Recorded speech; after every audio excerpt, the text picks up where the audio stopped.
In the late 18th and early 19th centuries, Europe was not ruled by a single empire, ideology, or dream. It was ruled by kings, dynasties, tradition, and fear of change. And then, almost suddenly, one man emerged, short in stature, but colossal in ambition, who would challenge every crowned head on the continent. His name was Napoleon Bonaparte. To some, he was a hero of the French Revolution, a man who carried the ideas of liberty, equality, and modern law across Europe. To others, he was a power-hungry dictator, responsible for millions of deaths and endless war. So the question remains, how did Napoleon conquer Europe? And more importantly, was Napoleon Bonaparte a hero or a villain? To answer that, we must travel back to his beginnings. Napoleon Bonaparte was born on August 15, 1769, on the Mediterranean island of Corsica, just 1 year after it became French territory. His family was of minor Italian nobility, not poor but far from powerful. Napoleon grew up feeling like an outsider. He spoke French with a Corsican accent and was often mocked at school. But what he lacked in social charm, he made up for in intelligence, discipline, and ambition. At the French Military Academy, Napoleon excelled in mathematics and artillery, subjects that would later define his battlefield genius. He was not charismatic in the traditional sense, but he was focused, obsessive, and relentless. When the French Revolution erupted in 1789, it shattered the old order. Kings fell, aristocrats fled, and France descended into chaos. For Napoleon, chaos meant opportunity. The revolution destroyed privilege and opened doors for talent. Napoleon, a young artillery officer, seized this moment. In 1793, during the siege of Toulon, royalist forces supported by Britain threatened the revolutionary government. Napoleon devised a brilliant artillery strategy that drove the British fleet away. France noticed. At just 24 years old, Napoleon was promoted to brigadier general.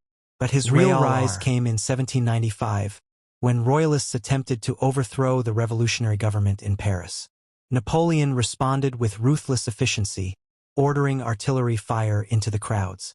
This moment became infamous as a whiff of grapeshot. To some, it was necessary to save the revolution. To others, it revealed his willingness to use violence without hesitation.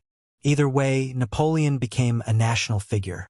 In 1796, Napoleon was given command of the Army of Italy, poorly supplied, underpaid, and demoralized. What happened next shocked Europe. Napoleon moved faster than any general before him. He split enemy armies, attacked where least expected, and used speed as a weapon. One victory followed another. In just 1 year, he defeated Austria, France's most powerful enemy. But Napoleon didn't just conquer, he reorganized. He abolished feudal privileges, spread revolutionary laws, and installed friendly governments. To many Italians, he looked like a liberator. To monarchs, he looked like a dangerous revolutionary conqueror. Napoleon returned to France as a hero, but he wanted more. Napoleon dreamed not only of Europe, but of global power. In 1798, he invaded Egypt, hoping to cut off British trade routes to India. Militarily, the campaign was mixed. He won battles on land but lost his fleet to the British Navy under Admiral Nelson. Stranded, Napoleon did something remarkable. He controlled the narrative. He brought scholars, scientists, and artists with him, turning the campaign into a cultural expedition. The Rosetta Stone was discovered during this time. Even in defeat, Napoleon looked like a visionary. When political chaos erupted in France, he secretly returned. In 1799, France was exhausted. The revolution had become unstable, corrupt, and unpopular. Napoleon staged a coup d'état and overthrew the government. He became first consul, effectively ruler of France. At first, he ruled cautiously. He stabilized the economy, reformed education, and created the Napoleonic Code, a legal system that guaranteed equality before the law, property rights, and religious tolerance. These reforms would shape modern Europe. But power changed him. In 1804, Napoleon crowned himself Emperor of France. The revolution had begun by destroying kings, and ended by creating one. Napoleon's military success was not luck. It was based on 5 key strategies. 1. Speed and mobility. Napoleon's armies marched faster than any before. He attacked before enemies could unite. 2. Corps system. His army was divided into independent corps that could fight alone or unite quickly. 3. Artillery mastery. Napoleon used artillery aggressively, not defensively. 4. Psychological warfare. He spread fear and confidence simultaneously. His reputation defeated armies before battle. 5. Merit over birth. Promotion was based on skill, not nobility. His officers were loyal and talented. Between 1805 and 1810, Napoleon defeated Austria, Prussia, Russia, temporarily, Spain, multiple coalitions of European powers. At his peak, almost all of continental Europe was under his control. To many ordinary Europeans, Napoleon represented modernity. End of feudalism. Equal laws. Careers open to talent. To kings and nobles, he was a usurper who threatened their existence. But conquest has a cost. Napoleon installed family members as rulers, taxed conquered lands, and demanded soldiers from occupied countries. Resistance grew. Spain erupted in guerrilla warfare, draining French strength. Nationalism, ironically spread by Napoleon, turned against him. In 1812, Napoleon made his greatest mistake. He invaded Russia with over 600,000 soldiers, the largest army Europe had ever seen.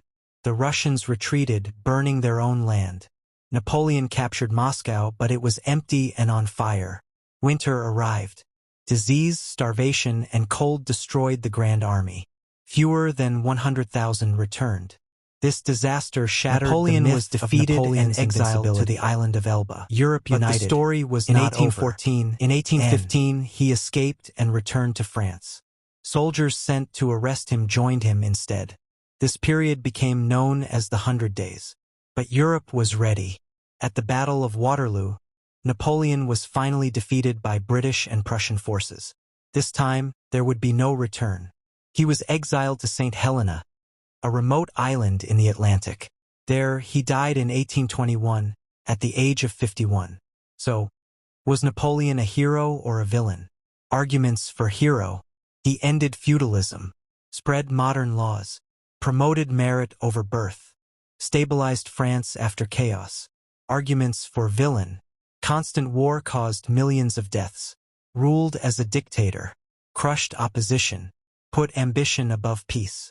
Napoleon was not purely good or evil.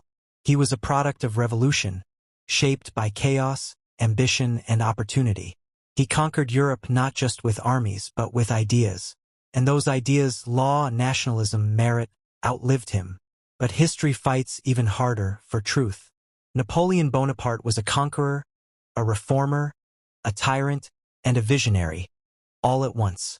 And perhaps that is why, more than 200 years later, we still ask, was Napoleon a hero or a villain?